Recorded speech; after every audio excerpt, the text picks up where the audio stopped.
Culture Soccer.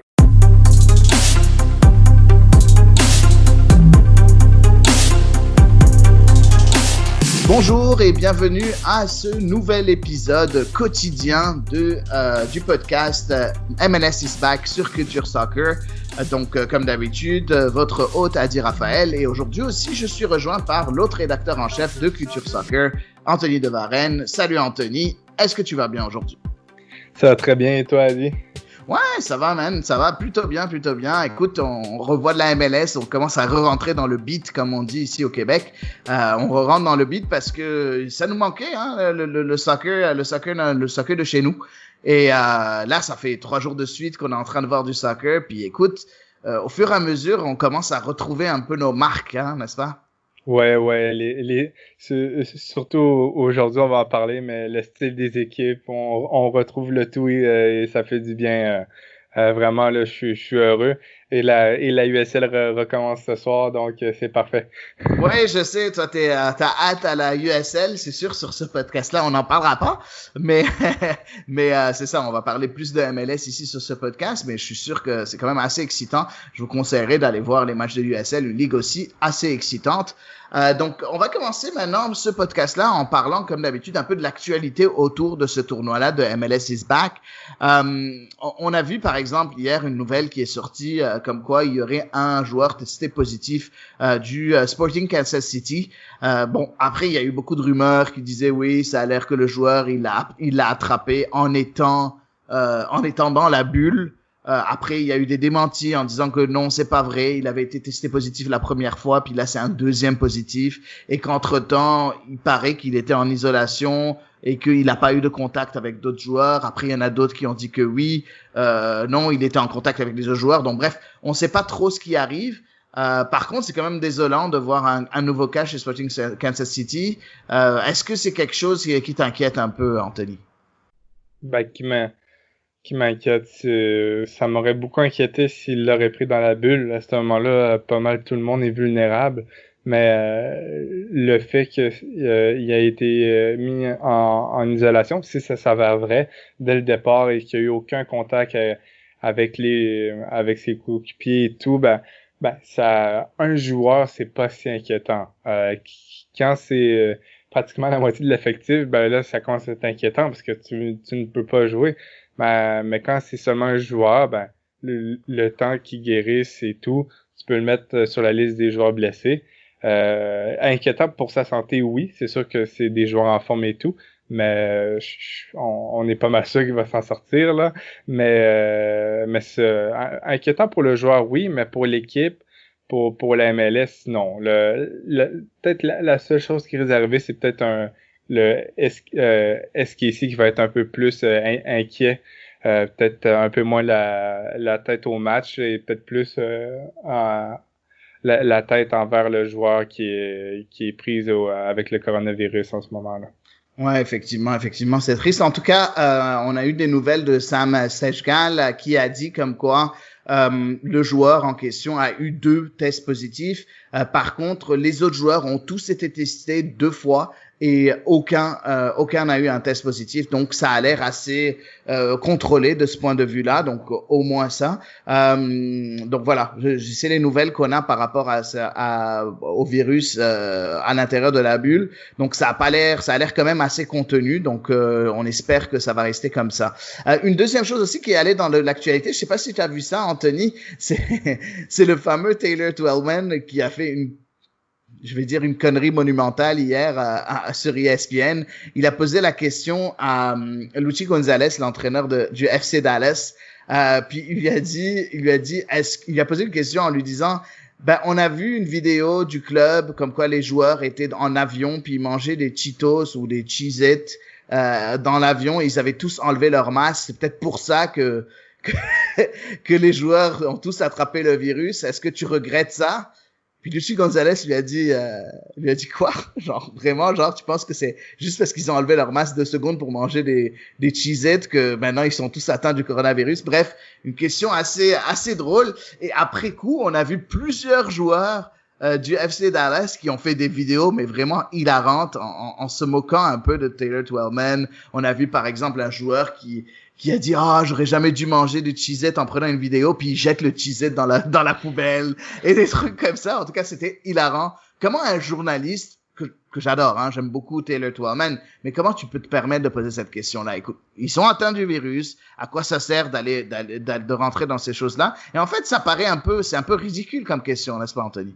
Oui, puis c'est surtout le moral du FC Dallas doit être un peu à plat pour pouvoir participer au retour. Hein, Nous, on est des passionnés, mais imaginez les joueurs, là, ils devaient tellement avoir hâte de recommencer.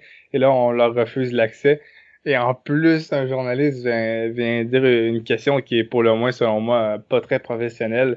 Je suis ton avis, là, Taylor Twellman, je l'adore et tout, mais vraiment sur ce coup-là, il l'a raté.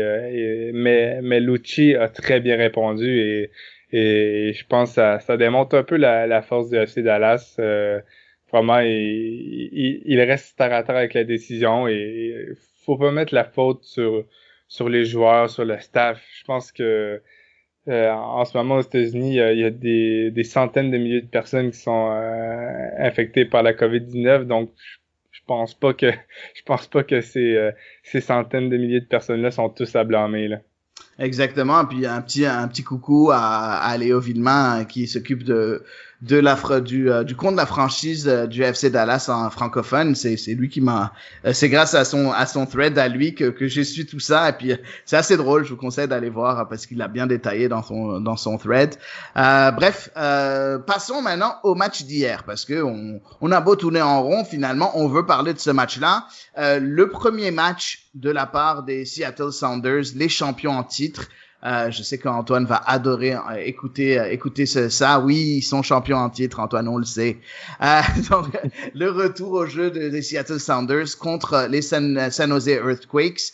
Vraiment un match où on s'attendait à avoir du beau jeu parce qu'on sait que d'habitude, quand on voit les Earthquakes de Matias Almeida, c'est toujours beau. Parfois c'est un peu trop fou.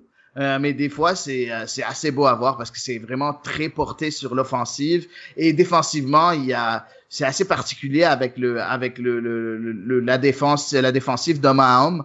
Donc, je sais pas si c'est un match aussi que t'attendais avec impatience, Anthony. Oui, c'est sûr. C'est les champions en titre face à une équipe avec un style peu orthodoxe. C'est vraiment... je sais pas qu'on va rentrer un peu plus tard dans les détails, mais c'est un des 0-0 que je me suis le plus régalé, selon moi, là. Exactement. Donc, tu l'as dit, le score, c'était effectivement 0-0. Par contre, un match extrêmement entraînant avec beaucoup de beaux jeux. C'était beau. Les combinaisons qui se passaient, surtout du côté des Earthquakes, étaient quand même assez intéressantes. On va commencer avant tout dans ce podcast, comme d'habitude. On va commencer par voir les 11 de départ. Donc, je vais juste les nommer. Du côté de Seattle, on avait Stéphane Frey dans les buts. Avec en défense, on avait Tolo, Arriaga et Gomez en défense centrale. Lierdam était à droite. Au milieu, on avait Svensson Delem. Et après, on avait Lodero en numéro 10. Sur la gauche, on avait Jordan Morris. Sur la droite, on avait Christian Roldan. Et en pointe, Raúl Rudiaz. Et du côté de San Jose, on avait Daniel Vega dans les buts.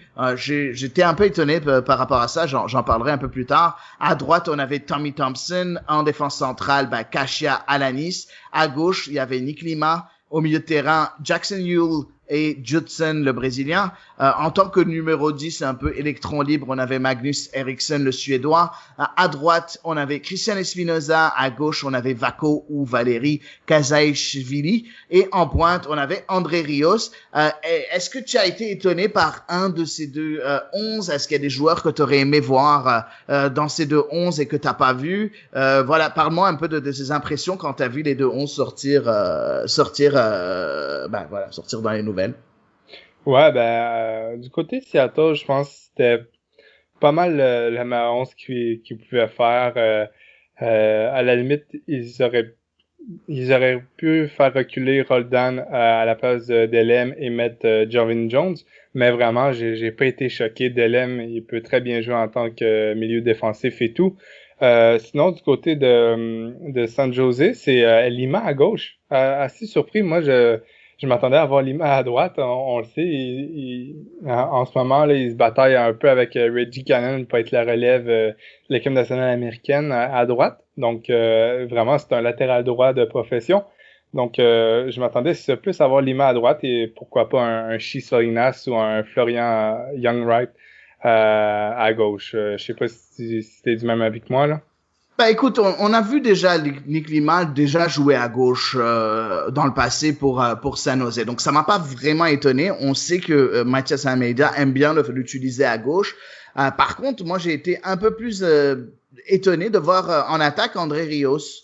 Je sais pas que c'est pas un mauvais joueur, c'est pas que c'est un mauvais joueur, mais bon. Après, beaucoup de monde ont pensé que Chris Wondolowski aurait dû être en attaque. Non, moi je comprends pourquoi il a pas été en attaque. C'est quand même le premier match de retour. Il a quand même 37 ans maintenant, bientôt 38 dans 4-5 mois. Je pense pas que c'est le moment de voir Chris Wondolowski débuter un match, mais genre j'aurais bien aimé voir Carlos Fierro par exemple en attaque, qui est un attaquant mexicain. Je pense qui était un espoir. Il a maintenant 25 ans, mais c'était un espoir de la sélection d'Eltri. Malheureusement, bon, il a pas très bien fait depuis. Il a des hauts et des bas. Il est pas très constant. Mais ça, c'est quelque chose qui m'a un peu surpris de voir Andrés Rios. Après, c'est pas un mauvais joueur, hein, Andrés Rios. C'est juste que j'aurais aimé avoir un peu plus de punch. Et on l'a vu, on l'a pas vraiment vu dans ce match-là.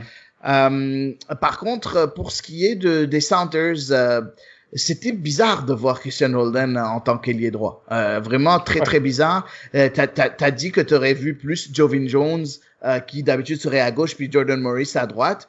Cette fois-ci, on a vu Roldan à droite, puis Morris à gauche. C'était un peu bizarre de ce point de vue-là. Mais après, je regarde un peu le banc de Seattle et je me dis, la seule autre personne que j'aurais pu voir à la place, si jamais c'était pas Jovin Jones, pourquoi pas utiliser Miguel Ibarra? J'ai pas trop compris l'idée derrière Brian Schmetzer, mais après bon, qui suis-je pour pour contester les choix de Brian Schmetzer? En tout cas, Roldan a été très très dangereux dans ce match-là. Hein. C'est lui qui a eu une des deux meilleures occasions de tout le match. Avec un super arrêt de Daniel Vega, je me rappelle plus à quelle minute, mais c'était en première mi-temps, super bel arrêt de Vega en 2 temps. Toi, t'as pensé quoi de la prestation de Roldan, par exemple, dans ce match-là, c'est quand même étonnant. En deuxième mi-temps, il est revenu au milieu de terrain, mais en première, il a quand même bien fait en tant qu'ailier droit, non? Oui, surtout que pas mal tous les joueurs de Seattle devaient être très patients. Vraiment, ils ont très bien fait là en première mi-temps. Et Roldan en faisait partie. J'ai trouvé que c'était un des meilleurs joueurs de l'effectif là, dans cette première mi-temps. C'est assez fou. Il est plus habitué d'être un peu plus reculé. Même en tant qu'ailier droit, j'ai trouvé qu'il était... on sentait... On pouvait croire que quelqu'un qui regardait un match de MLS pour la première fois pouvait penser que c'était réellement un ailier droit. Vraiment, j'ai vraiment aimé qu'est-ce que j'ai vu. Et je pense que ça prouve que c'est un joueur assez polyvalent, là, et je serais pas choqué si au prochain match il retourne à cette position-là. J'ai vraiment aimé qu'est-ce que j'ai vu, là. Ouais, c'est ça. Après, je pense que oui, il était très bon. Après, peut-être je pense qu'il manquait un peu de percussion du côté de Seattle, surtout du côté des ailiers. J'aimerais qu'on parle du point de vue de cette première mi-temps. Pour moi, San Jose, même si Seattle n'a pas fait une mauvaise première mi-temps, on sait que Seattle a tendance à jouer parfois un jeu assez défensif, et c'est ce qu'ils ont fait dans cette première mi-temps-là, en fait, sur tout le match. Par contre, San Jose a vraiment mis le pied à fond sur la pédale et a été vraiment, vraiment très entreprenant avec énormément de tirs. Bon, vous allez me dire, beaucoup de tirs de San Jose étaient en dehors de la surface, c'est vrai. Sauf qu'il y a eu quelques tirs de qualité, dont le fameux tir de Christian Espinoza. Il y a eu un bon tir de Vako à un moment donné. Eriksson a tenté sa chance. Bref, on a remarqué que du côté de San Jose, la consigne était dès que tu as une chance de tirer, tire. Genre, te laisse pas avoir, pense pas à faire le meilleur jeu possible et imaginable. T'as une chance de tirer, juste tire, prends ta chance, n'est-ce pas, Anthony? Ouais, c'est ça. Puis vraiment, ça tirait. Vraiment, le contrôle de la possession était pratiquement parfait, là, vraiment. Si on regarde dans les statistiques, les possessions là, dans des intervalles de 5 minutes, durant la première mi-temps, San Jose a pratiquement contrôlé la majorité de 35 minutes là. Donc les Sounders avaient seulement la majorité du ballon pour une dizaine de minutes. Donc c'est assez fou vraiment. Moi je m'attendais à un San Jose un peu plus timide face à Seattle là, mais non, ils sont arrivés avec leur propre identité. Et j'ai vraiment aimé ce que j'ai vu là. Chapeau à Mathias Almeida, mais oui, ça tirait de tout bord, tout côté. C'était parfois des tirs qui manquaient peut-être un peu de qualité là, mais non, vraiment, j'ai rien à redire là. Même si c'est 0-0, première mi-temps pratiquement parfaite du côté de San Jose et je dirais même du côté de Seattle parce qu'ils ont été très patients et on sait que Seattle est bon là-dedans. Encaissé, mais toujours resté solide. Ouais, effectivement. Et on l'a dit, ok, San Jose n'a pas eu d'occasion extrêmement franche, selon moi, tandis que Seattle, qui a juste eu 38% de possession durant ce match-là, c'est eux qui ont eu les deux plus grosses occasions du match. On a parlé un peu plus tôt de l'occasion de Christian Roldan, mais aussi on a eu une occasion extraordinaire aussi de Raúl Ruidíaz, où encore une fois il y a eu Daniel Vega qui s'est interposé. Bon, après Ruidíaz sur le retour, il a pris le ballon de la main. Bravo, Monsieur Ruidíaz. Mais n'empêche, c'était les deux plus grosses occasions, malgré un 38% de possession, étaient du côté de Seattle. Et c'est ça qui est quand même assez intéressant, c'est que Seattle, sans jouer un match offensif, est capable de se montrer le plus dangereux. San Jose, de son côté, malgré une grosse possession de balle, et avec le fait d'avoir la consigne de Mathias Almeida de tirer dès qu'ils ont une chance, à ce moment-là, ça montre que il y a un mauvais côté à cette consigne-là, c'est que des fois peut-être il y a une meilleure chose que de tirer et qu'il pourrait avoir peut-être une passe et qu'être un peu plus patient, ça pourrait être un peu mieux. Dans ce cas-là, San Jose n'a pas eu d'occasion franche vraiment très dangereuse à cause de cette consigne-là, n'est-ce pas, Anthony? Oui, c'est ça. Et surtout, j'ai comme c'est comme tu dis, c'est peut-être ce point-là qui est négatif du côté de San Jose, c'est que avec la qualité des joueurs qu'ils ont, ils ont moins de construire dans le comment je dirais ça, sur le côté du terrain des Sounders, où est-ce que ça paye c'est ça, dans le dernier tiers là, du terrain de Seattle. San Jose avait quand même 85% de précision des passes. Donc, on voit qu'il y a de la qualité. Peut-être une passe ou deux de plus, ça aurait fait but. Vraiment, comme j'ai dit, parfois il y avait des occasions qui étaient un peu gâchées là par la manque de qualité des frappes. Je me souviens d'une frappe d'Eriksson. Mais sans, il y avait un joueur démarqué, il frappe et ça va direct, ça va à côté. J'étais comme, oh non! Vraiment, c'est ça. Il y avait du gâchis, mais c'est peut-être le premier match, je sais pas, mais ça va prendre un peu plus un peu plus de qualité là dans le dernier tiers, je pense, parce que vraiment c'est parfait, mais à partir du dernier tiers, ça tire. Ouais, non, effectivement. Bref, j'aimerais aussi parler aussi parce que les deux entraîneurs ont fait quand même, grâce aux 5 changements alloués dans ces matchs-là, ils ont quand même fait des changements un peu bizarres. Bon, en premier, je veux féliciter Brian Schmetzer pour son changement à la mi-temps avec Jovin Jones qui rentre pour Jordi Delem, qui avait pas fait un mauvais match. Jordi Delem était très bon au milieu de terrain, ça marchait très bien pour lui en première mi-temps. Par contre, il a pu apporter un peu plus de percussion avec Jovin Jones sur l'aile et en remettant Christian Roldan en tant que milieu défensif.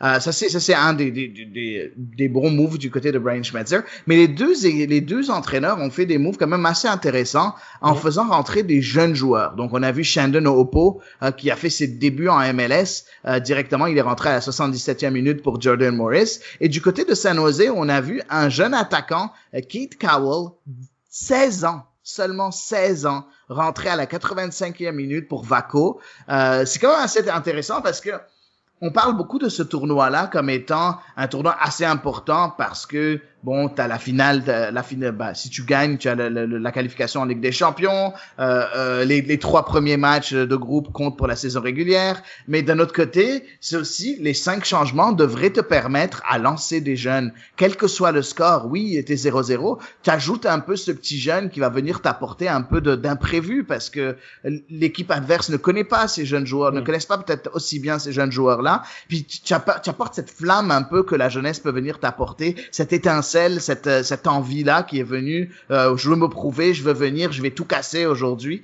Je sais pas, est-ce que tu as aimé ce move-là de la part des 2 entraîneurs, Almeida et Schmetzer? Oui, c'est sûr, c'est toujours plaisant d'avoir des nouveaux joueurs, soit des joueurs qu'on connaît dans leur nouvel effectif comme Miguel Ibarra, mais aussi des jeunes joueurs comme Cade Cowell, que vraiment il a fait une quinzaine de minutes en rentrant à la 85e minute là, mais j'ai vraiment aimé qu'est-ce que j'ai vu pour un jeune de 16 ans là. Et, non, vraiment chapeau aux entraîneurs. Et j'espère qu'on va voir ça plus souvent là dans ce tournoi-là. Ça me donne ça me donne hâte au match du All Salt Lake, voir qu'est-ce qu'ils vont faire avec les 5 changements. Mais non, on le sait qu'on est jeune, on a plus d'énergie avec la chaleur d'Orlando. Là, on l'a vu durant le match, les crampes après crampes. Il a dû avoir une dizaine de crampes au moins. Donc c'est sûr que mettre des jeunes, c'est parfait. Et je pense que c'est bizarre à dire, mais le fait qu'il n'y ait pas de partisans autour, qu'il n'y ait pas de grosse ambiance, ben ça enlève un peu de pression aux jeunes et je pense qu'ils peuvent mieux s'exprimer là, dans cette situation. Ouais, effectivement, je suis complètement d'accord avec toi. J'aimerais parler encore de 2 autres points et c'est plus du côté des gardiens.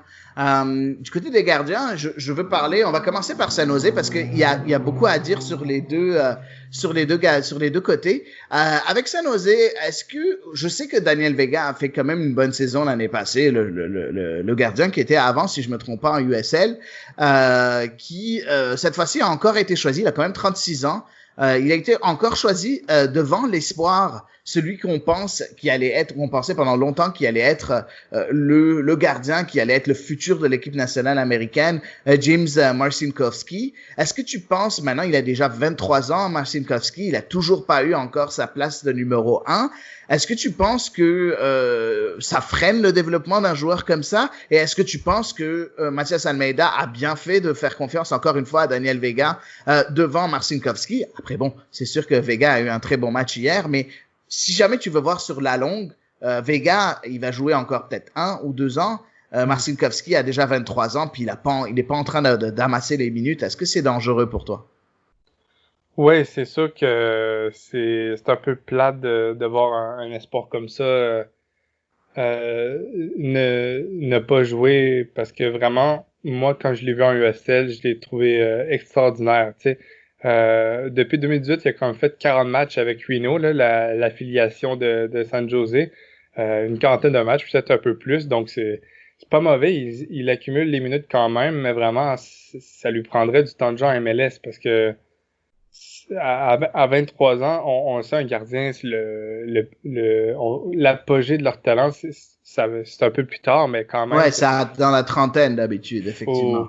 Faut qu'il accumule les minutes et vraiment, on l'a vu avec un Zach Steffen que lui, il a accumulé les minutes. Il est rendu le portier de l'équipe nationale américaine et je pense que si Marcinkowski s'aurait vu réserver le même sort, eh bien, il aurait pu être en bataille, mais là, ça serait bizarre que Berhalter le choisisse lorsqu'il fait seulement des matchs de USL et vraiment à 23 ans, là, j'ai assez hâte de le voir en MLS, là.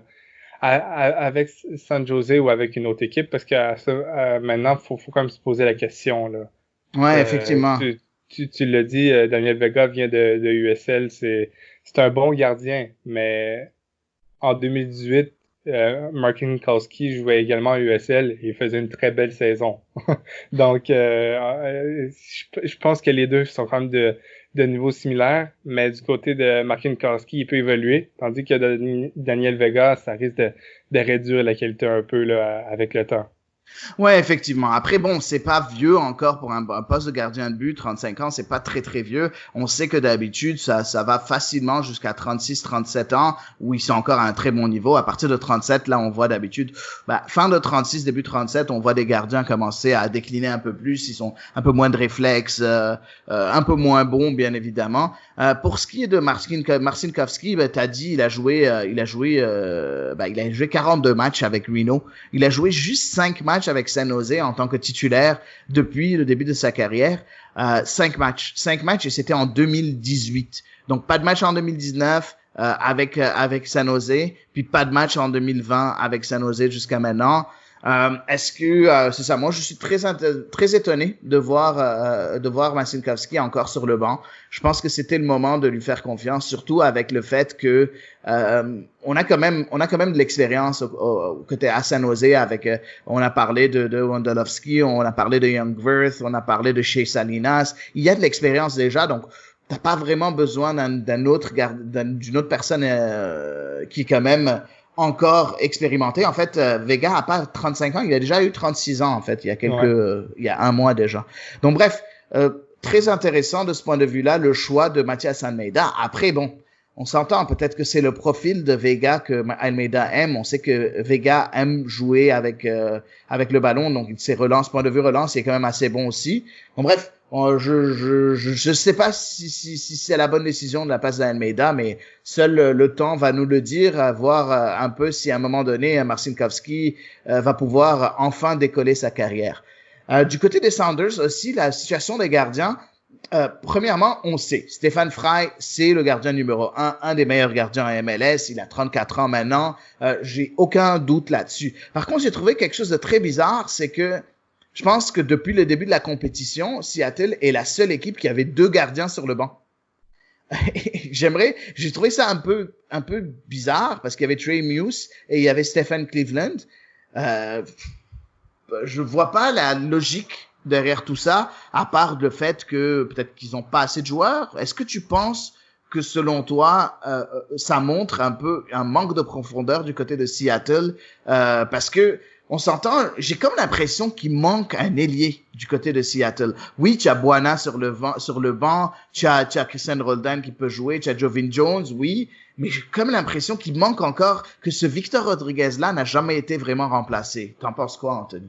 Ouais, c'est sûr, ouais, il y a Ibarra, mais c'est pas la même qualité que Rodriguez, mais oui, j'ai vu que certaines équipes qui décident d'y aller avec 2 gardiens, c'est peut-être en fait, c'est pratiquement du 50-50. Comme Philadelphie avait Bendick et Freese, New England avait Brad Knighton et Jeff Caldwell. Donc, c'est un peu du 50-50, mais je pense que c'est surtout pour les équipes qui ont peur que leur gardien se blesse et se ramasser avec seulement un gardien. Et là, si celui-ci se blesse, ben là, c'est un peu la fin du monde. Mais parce que personne peut rentrer dans on dirait la MLS bubble, la bulle de la MLS. Mais oui, c'est sûr que il y a quelques joueurs, moi, dans Seattle que j'aurais préféré voir peut-être un allié de meilleure qualité. Tu sais, il y a quand même beaucoup de milieux dans cet effectif-là, des jeunes milieux. Il y a quand même Ethan Double-Lair avec Danny Leva, Joshua Atencio. Donc, il y a beaucoup de jeunes du côté de Seattle, mais je pense qu'il manque au moins un allié vétéran. Mais c'est MLS is back, hein, ça peut être la place aux jeunes, donc restons à voir, tu sais, on peut avoir des belles surprises, mais c'est peut-être ça qui va coûter à Seattle peut-être la victoire à la fin, c'est cet ailier qui manque, parce que j'adore Miguel Ibarra, mais je pense pas que c'est lui qui va te ramener la coupe MLS is back, là. Ouais, non, c'est sûr, c'est sûr. Ah, non, je pense qu'il peut être très bon, mais pense-y, l'année passée, on a parlé de Victor Rodriguez, mais tu avais aussi un Harry Shipp, donc tu avais 2 ailiers supplémentaires. Là, tu as juste Ibarra qui est venu, et on connaît Ibarra avec ses problèmes. Malheureusement, il se blesse assez souvent aussi. Donc, est-ce que c'est, je sais pas. J'ai comme l'impression que il y a un manque quelque part. Je pense que Seattle n'a pas fini son mercato en fait. Et c'est dommage à cause de cette pandémie-là, ben c'est en train de un peu de jouer dans leur défaveur. Bon, finalement un 0-0 comme premier match, c'est pas mauvais. Hein? C'est un bon résultat pour les deux équipes. Un point pour le premier match, on sait après 4 mois sans jouer, ainsi de suite. C'est une bonne opération. C'est une bonne opération pour les San Jose surtout, qui avaient quand même très mal fini la saison passée. Mais c'est une bonne opération aussi pour Seattle parce qu'on l'a vu qu'ils étaient un peu rouillés et le fait d'être un peu rouillé, quand même être capable de soutirer un point, c'est déjà assez bien. Donc voilà, je sais pas si tu as une impression de plus par rapport à ce match-là. Non, je pense que on peut y aller avec les joueurs du match. Ouais, avant ça, une Oh, dernière chose. Moi, je viens juste de me rappeler, j'avais oublié, je t'avais dit, j'avais 2 points à mentionner. C'était les deux charnières centrales. Parce qu'on s'entend que les deux charnières centrales sont quand même nouvelles par rapport à ouais. 2019. Donc, on a Yeimar Gomez et Xavier Arriaga. Arriaga était là déjà l'année passée du côté de Seattle, sauf que Gomez était un nouveau joueur. Tandis que du côté de San Jose, on avait Kashia qui était là, qui est arrivé, je pense, en milieu de l'année passée, et Osvaldo Alanis qui est maintenant, qui est nouveau, qui avait quand même bien commencé la saison MLS 2020 avant la pandémie, mais n'empêche, c'est quand même assez intéressant. J'ai pas senti cette incertitude qu'il y a d'habitude autour des nouvelles charnières centrales. Je sens que les entraîneurs Almeida et Schmetzer ont bien préparé leur défense pour que ce soit le plus hermétique possible. T'as pensé quoi des prestations de ces deux charnières centrales là? Ouais, ben moi j'ai trouvé que qu'ils ont très bien fait. C'était pratiquement un sans faute, là. Surtout celle de Seattle, là, a eu beaucoup de pression. Et vraiment, on sent déjà la chimie s'est installée entre Arriaga et Gomez. Euh, pour ceux là qui sont pas certains de Gomez, là, sur son gilet, c'est écrit Yemar, juste pour être certain là, que tout le monde suit. Mais oui, Oui. Yemar Gomez, là, je l'ai adoré. J'avais pas eu la chance de le voir jouer là dans les 2 premiers matchs, donc vraiment là, j'ai adoré ce que j'ai vu. Il m'a vraiment surpris. J'ai l'impression que ça va faire une belle charnière là. Il avait quand même les deux avaient quand même des gros joueurs à remplacer, Chad Marshall, Roman Torres, donc il va avoir un peu plus de vitesse, mais j'ai vraiment adoré ce que j'ai vu. C'est vraiment une défense de très grande qualité. Et du côté là de San Jose, ben Kashia, on sait ses qualités, et Osvaldo Alanis, ben moi j'ai toujours aimé ce joueur. C'est un vétéran mexicain qui a joué pour les plus grosses équipes au Mexique, pour le Chivas et tout, donc a même déjà joué en Espagne et tout. Donc c'est vraiment pas mauvais. International mexicain en plus là, donc non, il a tout pour réussir, et je pense bien qu'il va réussir à MLS, là, nul doute. Ouais, effectivement, on se rappelle aussi du but qu'il avait marqué hein, avec San Jose au début de cette saison-là. C'est intéressant parce que si tu regardes un peu la défense centrale de San Jose, les deux défenseurs centraux ont des tirs foudroyants. On a vu Ouais. Alanis, il nous l'a montré au début de la saison, mais Kashia aussi dans le match, il a eu un tir quand même assez foudroyant à partir d'un corner. On voit que c'est quelque chose que Almeida aime du côté de ses défenseurs centraux qui sachent avoir un tir assez lourd, capable d'avoir ce boulet de canon de loin. Et voilà, c'est comme c'est quelque chose que Almeida recherche. Et en fait, dans tous ses joueurs, on a parlé des tirs de loin de la part de San Jose, mais même les défenseurs centraux ont cette capacité-là à tirer de loin de façon quand même assez bonne. Donc voilà, on va passer finalement au dernier segment de ce podcast. Et d'habitude, c'est un segment que j'aime bien parce que on parle du meilleur joueur du match pour toi, mon cher Anthony. Qui pour toi t'a impressionné dans ce match-là? Ouais, ben, en fait, quand c'est un 0-0 avec autant de tirs, ben, je pense qu'il faut donner le crédit au gardien de but. Et vraiment, là, du côté de Stephen Fry, c'était pratiquement parfait. Ben, c'était parfait, hein. Il a fait beaucoup d'arrêts, 8 arrêts, et plusieurs décisives, là. Donc, je dirais que Stephen Fry, et mention honorable à Daniel Vega, qui s'est bien porté également, là, avec 6 arrêts. Donc, vraiment, les gardiens, là, en ce début de tournoi, là, sont magiques, je trouve. Ouais, ben il faut dire aussi que les joueurs ont l'air un peu rouillés aussi, donc ça facilite un peu le travail des gardiens. Très sérieusement, moi j'ai bien aimé. Frey a été quand même solide comme il est tout le temps, mais j'ai pas trouvé qu'il a fait des arrêts trop difficiles. Après Vega a fait des arrêts beaucoup plus difficiles pour moi, mais le joueur qui a retenu mon attention moi dans ce match-là, c'est Jackson Ewell. Jackson Ewell au milieu de terrain de San Jose a été extraordinaire. C'est un joueur de 23 ans qui est déjà international américain, qui a été incorporé à la sélection par Greg Berhalter.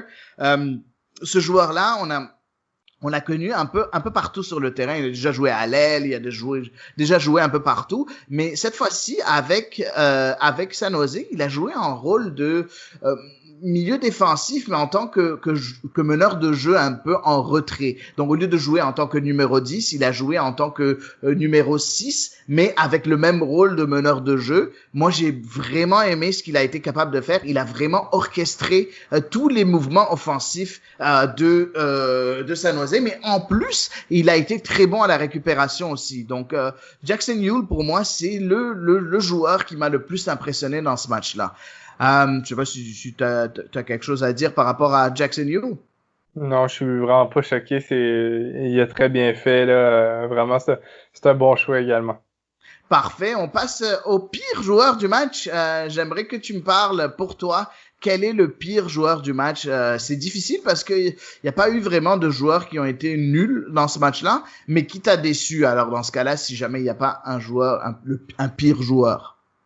Ouais, ben, en fait, moi, j'irais avec Raúl Ruidiaz parce qu'il y a eu quand même quelques chances. C'est vraiment que quand on a un buteur de cette qualité-là, on s'attend à ce s'il ait une chance, ben, qu'il la rentre dans les filets. Et ça n'a pas été le cas.